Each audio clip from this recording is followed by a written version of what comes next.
Wayanad DCC treasurer NM വിജയന്റെയും മകന്റെയും ആത്മഹത്യാ പ്രേരണ കേസിൽ പ്രതികളുടെ മുൻകൂർ ജാമ്യാപേക്ഷ ഇന്ന് കൽപ്പറ്റ കോടതി പരിഗണിക്കും. IC ബാലകൃഷ്ണന്റെയും DCC പ്രസിഡന്റ് ND അപ്പച്ചന്റെയും മുൻകൂർ ജാമ്യാപേക്ഷയിലാണ് പ്രിൻസിപ്പൽ സെഷൻസ് കോടതി വിധി പറയുക. കേസ് ഡയറി കോടതിയിൽ ഹാജരാക്കാൻ പോലീസിനോട് നിർദ്ദേശിച്ചിട്ടുണ്ട്. വിവരങ്ങളുമായി അനൂപ് വയനാട്ടിൽ നിന്ന് നമ്മളോടൊപ്പം ചേരുകയാണ്. ഈ വാർത്തയുടെ ഓരോ ചലനങ്ങളും പ്രേക്ഷകരിലേക്ക് എന്നും എത്തിച്ചത് അനൂപാണ്. ഏറ്റവും ആദ്യം അനൂപ്, ഗുഡ് മോർണിംഗ്.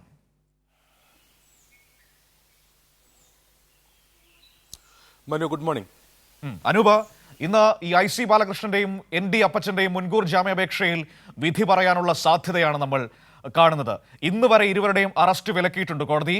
ഇന്ന് കേസ് ഡയറി അടക്കമുള്ള കാര്യങ്ങൾ, ഒപ്പം തന്നെ പ്രധാനപ്പെട്ട തെളിവുകൾ, വെളിപ്പെടുത്തലുകളൊക്കെ കോടതിയിൽ ഹാജരാക്കുമ്പോൾ അറസ്റ്റിന് തടസ്സമുണ്ടാകാൻ സാധ്യതയില്ല എന്ന വിലയിരുത്തലിലാണോ അന്വേഷണ സംഘമുള്ളത്?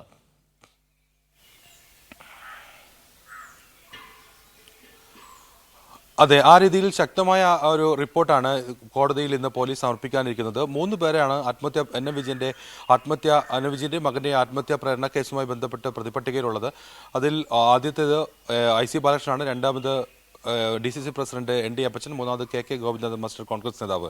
ഇവർ 3 പേരുടെയും ജാമ്യാപേക്ഷ, അതിൽ KK ഗോപിനാഥൻ കഴിഞ്ഞ ദിവസമാണ് മുൻകൂർ ജാമ്യാപേക്ഷ കൽപ്പറ്റ പ്രിൻസിപ്പൽ സെഷൻസ് കോടതിയിൽ കൊടുത്തത്. ആദ്യം അദ്ദേഹം സമീപിച്ചത് ഹൈക്കോടതിയായിരുന്നു. പിന്നീട് കൽപ്പറ്റ സെഷൻസ് കോടതിയിലേക്ക് അദ്ദേഹം മുൻകൂർ ജാമ്യാപേക്ഷ നൽകുന്നൊരു സാഹചര്യം ഉണ്ടായിരുന്നു കഴിഞ്ഞ ദിവസം.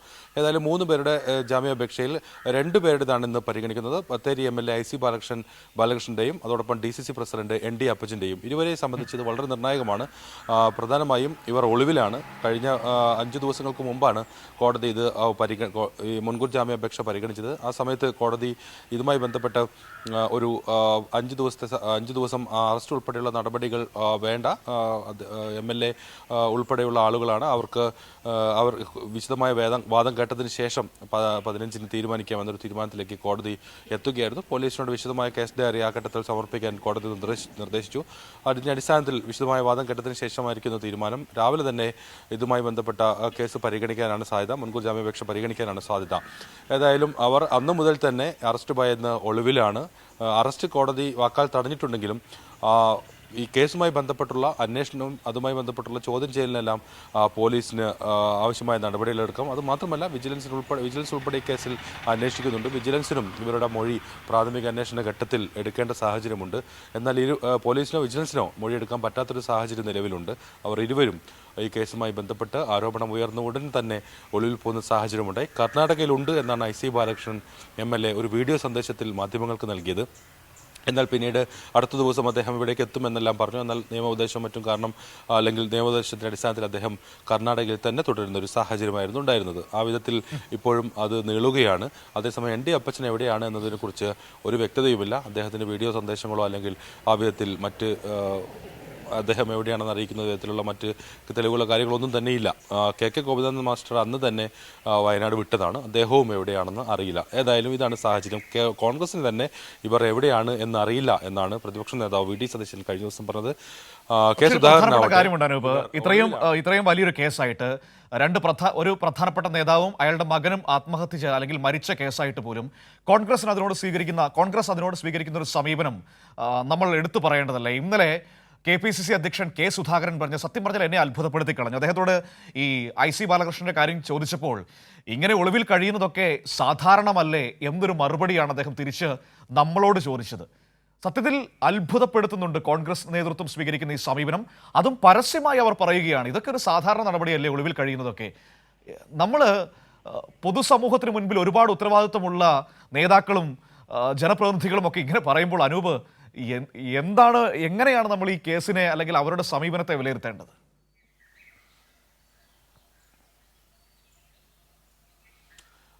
മനു, MLA IC ബാലകൃഷ്ണൻ ഏതാനും ദിവസങ്ങളായി തന്നെ വയനാട്ടിലില്ല, അല്ലെങ്കിൽ ബത്തേരിയില്ല, അദ്ദേഹത്തിന്റെ മണ്ഡലത്തിലില്ല. ഇപ്പോൾ കഴിഞ്ഞ ദിവസമെല്ലാം നമുക്കറിയാം വയനാട്ടിൽ നിന്ന് ഏറ്റവും പ്രധാനപ്പെട്ട വാർത്തയായി വരുന്നത് പുൽപ്പള്ളി അമരക്കുരിയിലെ കടുവയുമായി ബന്ധപ്പെട്ടുള്ള ഒരു വിഷയമാണ്. ലോ ആൻഡ് വിഷയമാണ്. പ്രധാനമായൊരു MLAയുടെ സാന്നിധ്യവും എല്ലാം അവിടെ വളരെ അത്യാവശ്യമായിട്ടുള്ള ഘട്ടമാണ് അവിടെ ഉള്ളത്. പ്രധാനമായും ജനങ്ങൾ വലിയ ആശങ്കയിലാണ് അവിടെയുള്ളത്. അതുകൊണ്ട് തന്നെ MLAയുടെ സാന്നിധ്യവും അതുമായി ബന്ധപ്പെട്ടുള്ള നടപടികൾ പുരോഗമിക്കുന്നതിനുൾപ്പെടെയുള്ള അല്ലെങ്കിൽ അത്തരം കാര്യങ്ങൾ കൈകാര്യം ചെയ്യുന്നതിനും അതുമായി ബന്ധപ്പെട്ട ബന്ധപ്പെട്ടുള്ള ചർച്ചകൾക്കും സർവകക്ഷി യോഗത്തിലും എല്ലാം MLA സാന്നിധ്യം അവിടെ ഉണ്ടാവേണ്ടതാണ്. എന്നാൽ MLA സാന്നിധ്യം ഇല്ല എന്നത് മാത്രമല്ല, ഔദ്യോഗിക പരിപാടികൾക്കൊന്നും തന്നെ MLA പങ്കെടുക്കുന്നില്ല. കഴിഞ്ഞ ദിവസം എല്ലാം കടുവയും കണ്ടു കിട്ടിയിട്ടില്ല, MLA കണ്ടു കിട്ടിയിട്ടില്ല. അതാണ് ഇപ്പോൾ വയനാട്ടിലെ ഒരു സാഹചര്യം അല്ലേ?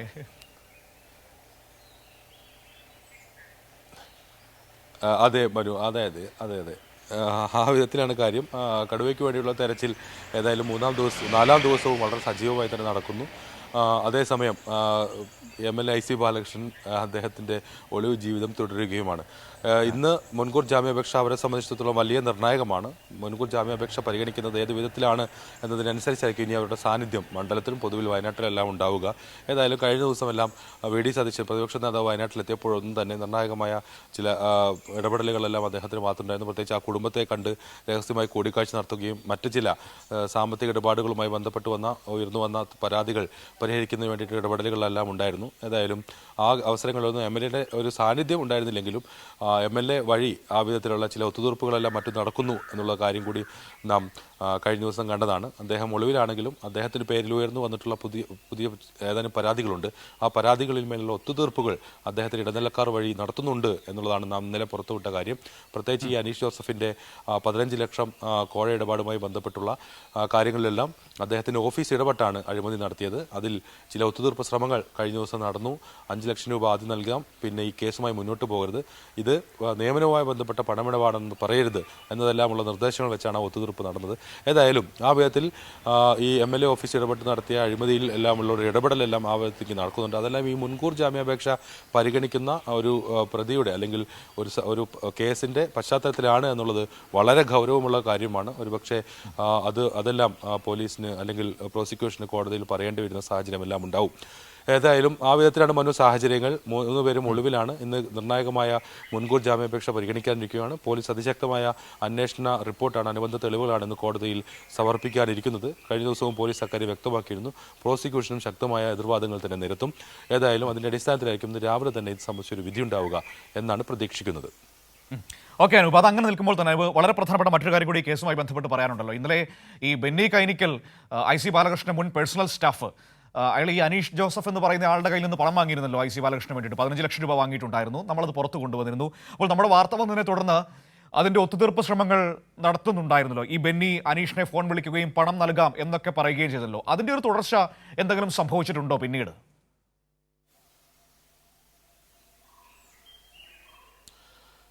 ബെന്നി കൈനക്കലാണ് 2014-2015 കാലഘട്ടത്തിൽ പണം വാങ്ങുന്നത്. MLAയും അതോടൊപ്പം MLA IC ബാലകൃഷ്ണൻ അതോടൊപ്പം DCC ജനറൽ സെക്രട്ടറി KE വിനയനും ഉൾപ്പെടെയുള്ളവർ മുഖേന ഈ ജോലി വാങ്ങിച്ചു തരാമെന്നായിരുന്നു അദ്ദേഹത്തിൻ്റെ വാഗ്ദാനം. ഏതായാലും അതിലൊരു ഒത്തുതീർപ്പ് ശ്രമം കഴിഞ്ഞ ദിവസം ഉണ്ടായി. അതായത് ഈ പണം തിരിച്ചു നൽകാമെന്ന് പറയുന്നത് നേരത്തെ ഞാൻ സൂചിപ്പിച്ചത് ആ ഒത്തുതീർപ്പിനെ കുറിച്ചാണ്.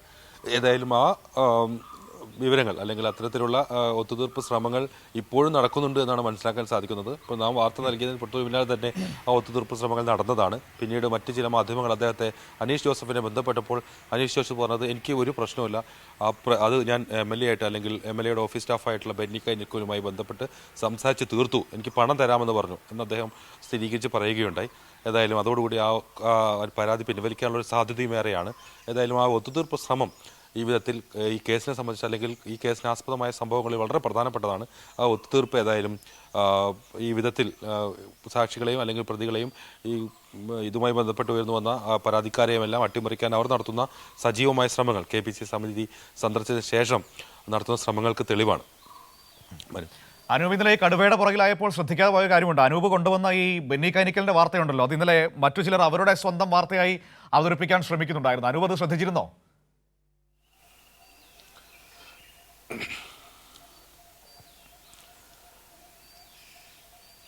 ഇല്ല. എന്നാ ഇതൊക്കെ ശ്രദ്ധിക്കണം കേട്ടോ അമ്പാന, ഇതൊക്കെ ശ്രദ്ധിക്കണ്ടേ? ഇങ്ങനെ ചില പരിപാടികൾ ഇതിനിടയ്ക്ക് നടക്കുന്നുണ്ട്.